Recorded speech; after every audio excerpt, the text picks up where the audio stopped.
Emmanuel Macron, qui célèbre ce mercredi 21 décembre ses 45 ans, a grandi dans une famille qui compte énormément de médecins. Une trajectoire que n'a évidemment pas suivi le président de la République, ce qui lui a valu un surnom peu flatteur au sein de son clan.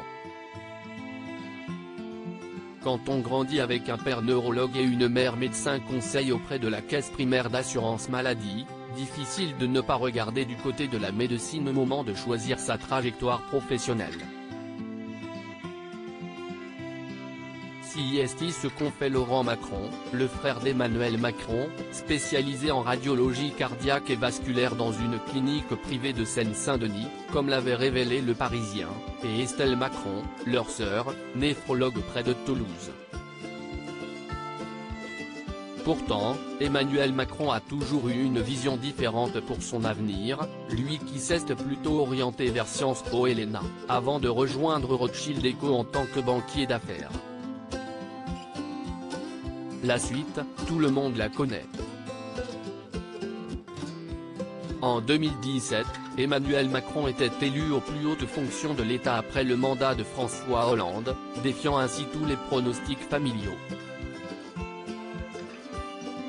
Il a toujours pris le contre-pied de ce que la vie programmait. Il avait des parents athées, et il a décidé de se faire baptiser à 12 ans. La prédestination, ce n'est pas dans sa personnalité. C'est un truc qui lui est insupportable, avait confié un proche du président dans les colonnes du Parisien.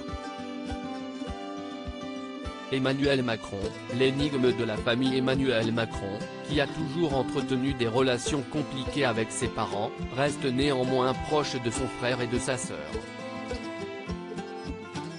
Cette dernière avait accepté, en 2016, de se confier sur leur famille dans le quotidien du médecin, révélant au passage le surnom que donnaient les membres du clan Macron au jeune Emmanuel.